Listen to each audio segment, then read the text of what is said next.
ଧନ ଗୋଟେ କଥା ଶୁଣ, ମୁଁ ଯଦି ମରିଗଲି ତାହେଲେ ତୁ କାହା ପାଖରେ ରହିବୁ? ଖାଲି ତମ ପାଖରେ। ମୁଁ ବା ମରିଯିବି।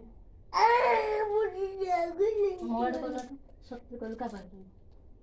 ତମ ଖାଲି ତମ ପାଖରେ। ମୁଁ ଆଇନା ଜଗନ୍ନାଥଙ୍କୁ କହିଛି ତମ ଅଣ୍ଟା ଟିକେ ଭଲ କରିଦେ। ଆଉ ଯଦି ମୋ ଅଣ୍ଟା ମୋ ଆଡେ କଲା, ଯଦି ମୋ ଅଣ୍ଟା ଭଲ ନ କଲେ ତାହେଲେ କ'ଣ କରିବା ଆମେ? କିଏ? ଆଉ ମାମା ଯଦି ମରିଗଲା କାହା ପାଖରେ ରହିବୁ? ବାପା ପାଖରେ ରହିଯିବୁନି? ନା ମୁଁ ଖାଲି ତମର। ତୁ ଖାଲି ମୋର? ହଁ। ଆଉ ପାପାର ନୁହଁ କି? ତୁ ବା 2 ଜଣଙ୍କର।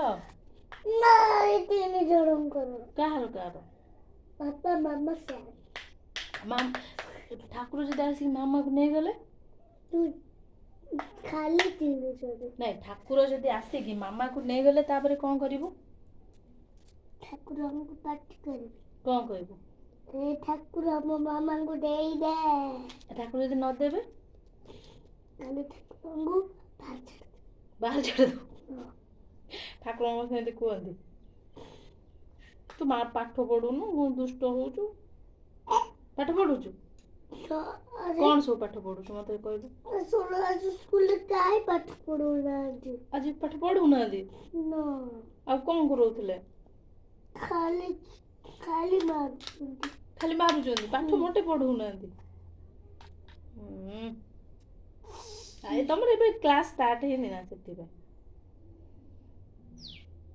ଆଜି କ'ଣ ଖାଇକି ସ୍କୁଲ ଯାଇଥିଲ? କ'ଣ ଖୋଇଦେଲା ମାମା ତମକୁ? କ୍ଲାସ୍ ଷ୍ଟାର୍ଟ ହେଲେ ପାଠ ପଢା ହବ? କ୍ଲାସ୍ ଏବେ ଷ୍ଟାର୍ଟ ହେଇନଥିଲା। ନାଇଁ ବା, ସେଇଥିପାଇଁ ପାଠ ପଢା ହେଇନି।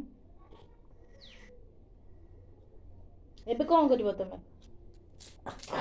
ବାଜା ବଜେଇବ? ମୋ ଧନଟା ବାଜା ବାଲା ହବ, ବାଜା ବାଲା। ମୋ ଧନଟା କୁକୁର ଧନଟା ମୋର।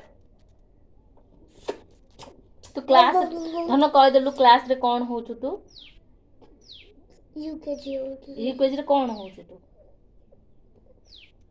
ଫାର୍ଷ୍ଟ ହଉଛୁ କି ସେକେଣ୍ଡ ହଉଛୁ କି ଥାର୍ଡ ହଉଛୁ କି କ'ଣ ହଉଛୁ? ଫାର୍ଷ୍ଟ ହଉଛୁ।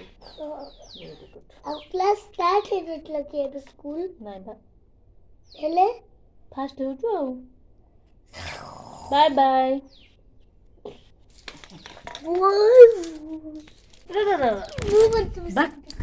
ଦୁଷ୍ଟ।